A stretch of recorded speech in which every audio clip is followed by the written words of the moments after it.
جی بسم اللہ الرحمن الرحیم دوستو، میرے تمام دیکھنے والوں اور سننے والوں کو جہاں تک میری بات پہنچ رہی ہے میرا سلام، اور ان کو information and history T V پہ خوش آمدید یوٹیوب چینل پہ۔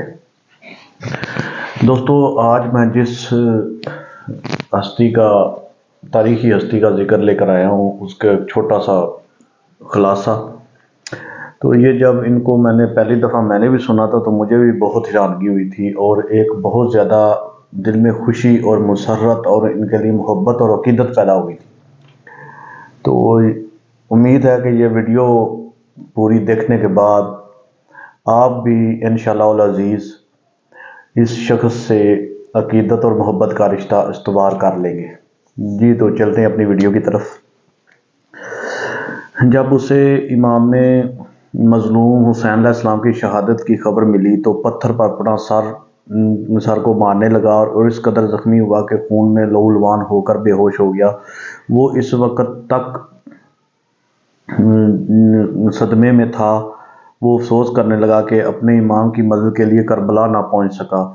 اس نے یہ قسم کھائی کہ جس دن وہ قید سے رہا ہوگا، یعنی کہ جب اسے خبر ملی تو وہ قید میں تھا، تو اس نے قسم کھائی کہ جب وہ قید سے رہا ہوگا وہ تمام قاتل حسین یزیدیوں کو اس طرح قتل کرے گا کہ لوگوں کو بخت نصر کا قتل یاد آ جائے گا۔ تو یہاں میں آپ کو بتاتا چلوں کہ ابھی جو ہے بخت نصر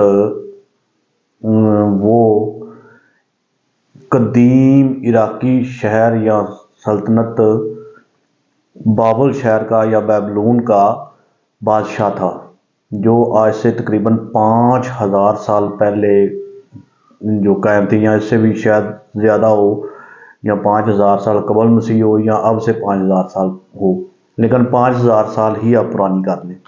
تو انشاءاللہ نیکسٹ 1-2 دنوں تک یہ میں بیبلون اور بخت نصر کی ویڈیو آپ کی خدمت میں پیش کروں گا۔ یہ شخص کون تھا، امام علیہ السلام سے اس کا کیا تعلق تھا، اور اس نے یزیدیوں کو کیوں قتل عام کیا؟ اس ویڈیو میں ہم اس تاریخی شخصیت کا مکمل احوال جانیں گے۔ غم حسین میں ڈوبا یہ مجاہد میر مختار سقفی کے نام سے جانا جاتا ہے، جس نے امام حسین علیہ السلام کے قاتلوں کو موت کے گھاٹ اتار کر مسلمانوں کے دلوں کو ٹھنڈک پہنچائی۔ مختار کہا کرتا تھا کہ خدا کی قسم اگر حسین ابن علی علیہ السلام کے قصاص میں قریش کے 2/3 حصے بھی قتل کر دیے جائیں تو امام علیہ السلام پر جو ظلم ہوئے وہ 1 انگلی کے برابر بھی نہیں، یعنی کہ اگر پورا ہاتھ یہ ظلم کے کرو تو اتنی لوگوں کو قتل کرنے کے بعد 1 انگلی کے برابر بھی بدلہ نہیں ہوگا یا قصاص نہیں ہوگا۔ مختار کا پورا نام مختار ابن ابو عبیدہ سقفی تھا۔ ان کے والد ابو عبیدہ نبی کریم صلی اللہ علیہ وسلم کے جلیل القدر اصحاب رضی اللہ تعالیٰ عنہ میں شامل تھے، اور حضرت عمر رضی اللہ تعالیٰ عنہ کے دور میں جنگ قادسیہ میں جہاد کرتے ہوئے میدان جنگ میں شہید ہوئے تھے۔ مختار سقفی کا تعلق عرب کے مشہور قبیلے بنو ثقیف سے تھا۔ ابن اسیر نے مختار کو صحابہ کرام میں شامل کیا، جبکہ اکثر مورخین نے اسے تابعین قرار دیا۔ مختار کو لوگ کیسان کہا کرتے تھے، اور روایتوں کے مطابق امام علی علیہ السلام نے ایک دفعہ مختار کو اپنے زانوں پر بٹھایا اور اسے کیس کہا تھا، تب سے لوگ اسے کیسان کہا کرتے تھے۔ بچپن سے ہی مختار کو میدان جنگ میں جانے کا بہت شوق تھا۔ جب مختار 13 سال کا تھا تو اس وقت مسلمانوں اور فارسیوں کے درمیان جنگ قادسیہ لڑی گئی تھی۔ وہ جنگ میں شریک ہونا چاہتا تھا، لیکن کم عمر ہونے کی وجہ سے ان کے چچا سعد بن مسعود نے انہیں جہاد میں شریک ہونے کی اجازت نہیں دی تھی، اور اس جنگ میں مختار کے والد اور بھائی شہید ہو گئے۔ مختار نوجوانی سے ہی نبی کریم صلی اللہ علیہ وسلم کے آل اولاد اور اہل بیت سے نہایت عقیدت اور محبت رکھتا تھا۔ جب یزید بن معاویہ تخت نشین ہوا، اس وقت مختار کوفہ میں تھا۔ جب اسے خبر ملی کہ امام حسین علیہ السلام نے یزید کے ہاتھوں پر بیعت کرنے سے انکار کر دیا تو اس نے امام علیہ السلام سے رابطہ کیا، کوفہ اور بصرہ کے لوگوں کو اس بات پر آمادہ کیا کہ وہ امام علیہ السلام کے ساتھ مل کر بنو امیہ کی حکومت کا تختہ پلٹ دیں، کیونکہ امام عالی مقام علیہ السلام دنیا اور آخرت کے امام اور مسلمانوں کے رہنما ہیں، لہذا امام حسین علیہ السلام کی حمایت کرنے اور لوگوں کو یزید کے خلاف بغاوت کرنے پر آمادہ کرنے کے جرم میں یزید کے ظالم گورنر عبیدہ عبید اللہ ابن سیاد نے مختار کو حراست میں لے لیا، اسے 100 کوڑے لگائے اور ان کی ایک آنکھ کو بھی زخمی کر کے قید میں ڈال دیا گیا۔ 10 محرم سن 61 ہجری بمطابق 667 عیسوی سن، جو مطلب انگریزی جسے ہم انگلش کیلنڈر کہتے ہیں، کو امام حسین علیہ السلام اور آپ کے ساتھیوں کو میدان کربلا میں بے رحمی کے ساتھ شہید کر دیا گیا، اور آپ علیہ السلام کا سر کاٹ کر ابن زیاد کے دربار میں پیش کیا گیا۔ ابن زیاد کے حکم سے مختار کو امام حسین کے سر کو دکھانے کے لیے دربار میں بلایا گیا۔ مختار نے جب امام حسین کے سر مبارک کو دیکھا تو بہت گریہ وزاری کرنے لگا اور روتے ہوئے اپنے سر میں مارنے لگا۔ اس وقت مختار نے اپنے دل میں قسم کھائی کہ وہ امام علیہ السلام کے قاتلوں کو چن چن کر مارے گا اور آپ کے اہل بیت کا قصاص لے کر رہے گا۔ کچھ دنوں بعد ابن زیاد نے مختار سقفی کو قید سے رہا کر دیا اور اسے حکم دیا کہ وہ کوفہ سے باہر چلا جائے۔ مختار سقفی نے کوفہ کو خیر آباد کہہ دیا اور اپنے سینے میں دہکتی ہوئی بدلے کی آگ کو لے کر طائف چلا گیا۔ مختار نے بہت صبر و حکمت سے کام لیا۔ اس نے پہلے اپنے تمام پرانے ساتھیوں کو جمع کرنا شروع کیا اور ایک چھوٹی سی فوج بنائی۔ مختار نے اپنے پرانے ساتھی ابراہیم ابن مالک اشتر کو بھی اپنے ساتھ ملا لیا، جو حضرت علی علیہ السلام کے جانثار سپاہی مالک اشتر کا بیٹا تھا اور اہل بیت رسول سے بے پناہ محبت رکھتا تھا۔ ابراہیم کے پاس بھی چھوٹی سی لشکر تھی، چھوٹی سی فوج تھی، جس کو مختار نے اپنی فوج میں ضم کر دیا۔ اس کے بعد مختار نے عجمیوں، عبرانیوں اور حوالیوں کو اپنی فوج میں شامل ہونے کی دعوت دی۔ یہ لوگ دراصل بنو امیہ کے ظلم اور عربی اور عجمی کی تفریق سے پریشان تھے، لہٰذا وہ عجمی اور موالی جو اہل بیت رسول کے شیعہ تھے مختار کے ساتھ ہو گئے۔ رفتہ رفتہ مختار کی طاقت میں مزید اضافہ ہوتا گیا۔ مختار کی رگوں میں خون کی طرح دوڑتی اہل بیت سے محبت اسے بار بار حسین ابن علی علیہ السلام کی شہادت یاد دلاتی رہتی تھی۔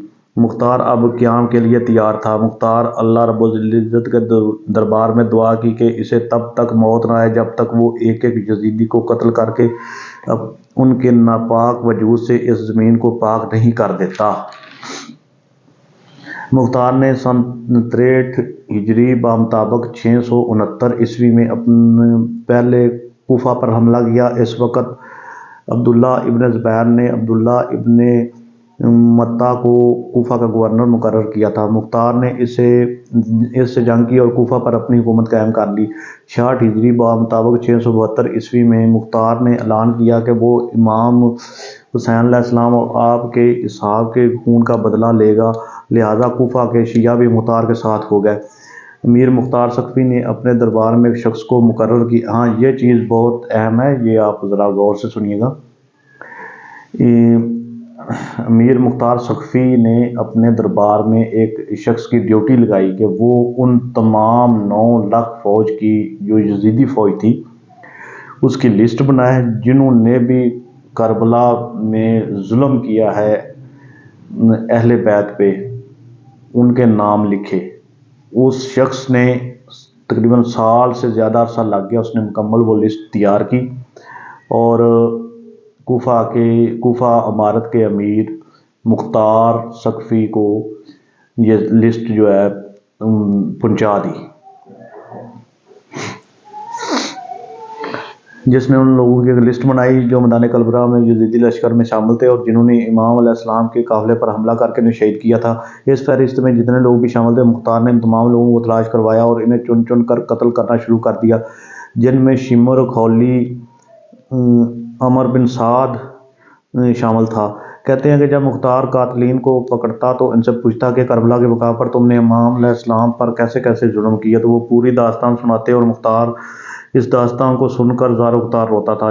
67 ہجری بمطابق 673 عیسوی مختار کے سپہ سالار اور ساتھی ابراہیم اشتر نے عراق کے مقام موصل پر ابن زیاد سے جنگ کر کے اس سے بھی قتل کر ڈالا۔ ابن زیاد وہی شخص تھا جس نے امام حسین علیہ السلام کے کٹے سر پر چھڑیاں مار کر بے حرمتی کی تھی، لہٰذا مختار نے ابن زیاد کے کٹے ہوئے سر کو کوفہ بھیجنے کا حکم دیا اور بالکل اسی مقام پر اس کے سر کو رکھا جہاں اس نے امام علیہ السلام کا سر مبارک رکھا تھا۔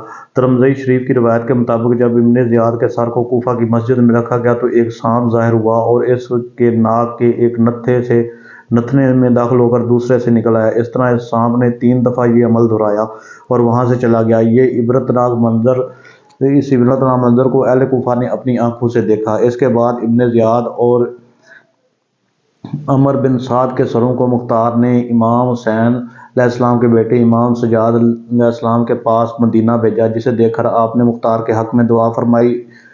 روایتوں کے مطابق مختار کے قیام کو امام سجاد کی اجازت اور حمایت حاصل تھی۔ یہ میں آپ کو بتاؤں کہ جو حضرت امام سجاد رضی اللہ تعالیٰ عنہ تھے، وہ حضرت امام حسین کے شہزادے تھے۔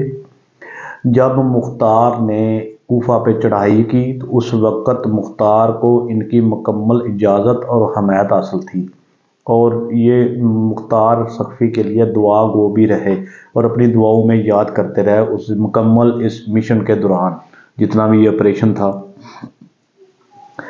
68 ہجری بمطابق 676 مختار کی عمارت کمزور پڑنے لگی اور ابن زبیر کے بھائی مصعب نے کوفہ پر حملہ کر کے مختار کے قلعے کا گھیراؤ کر لیا۔ اس آخری لمحے میں مختار نے غسل کر کے عطر لگائی اور نماز ادا کرنے کے بعد بارگاہ الہی میں دعا کی اور شکر بجا لایا کہ اسے اللہ نے اتنی مہلت دی کہ اسے تمام قاتل حسین کو جہنم واصل کر دیا، اب اگر اسے شہید بھی کر دیا جائے تو کوئی غم نہیں۔ یہ کہہ کر وہ قلعے سے باہر آ گیا اور مصعب کی فوج سے لڑتے ہوئے شہید ہو گیا۔ تاریخ میں مختار کی شخصیت کو بنو امیہ اور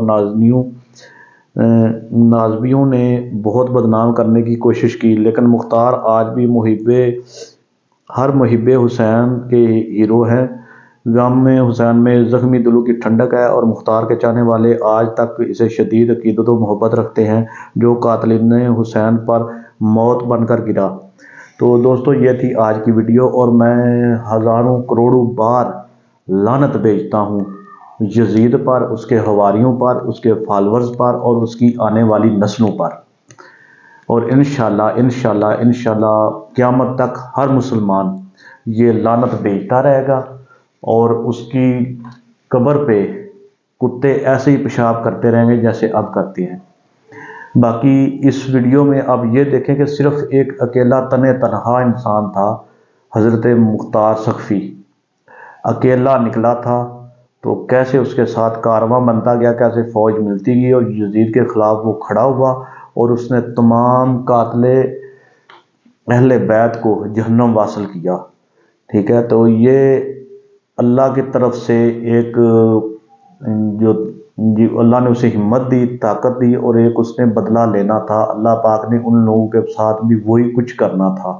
تو آج بھی جو حق سچ کے خلاف ہیں ان کا بھی انجام چند سالوں، چند دنوں، چند مہینوں بعد میں یہی ہوگا، جب بھی ہوگا، کیونکہ ہمیشہ حق جو ہے وہ باطل پہ غالب آیا ہے۔ اللہ پاک ہم سب کو حق کے راستے پہ چلنے کی توفیق عطا فرمائے۔ تو آج کی ویڈیو آپ کو کیسی لگی ہو یہ مجھے کمنٹ باکس میں بتائیے گا۔ تو میں بہت شکریہ ادا کرتا ہوں ان دوستوں کا جو پہلے مجھے کمنٹ کرتے ہیں اور اپنی رائے سے آگاہ کرتے ہیں۔ بہت شکریہ۔ اللہ پاک آپ کو سلامت رکھیں، خوش رہیں، آباد رہیں۔ اللہ حافظ۔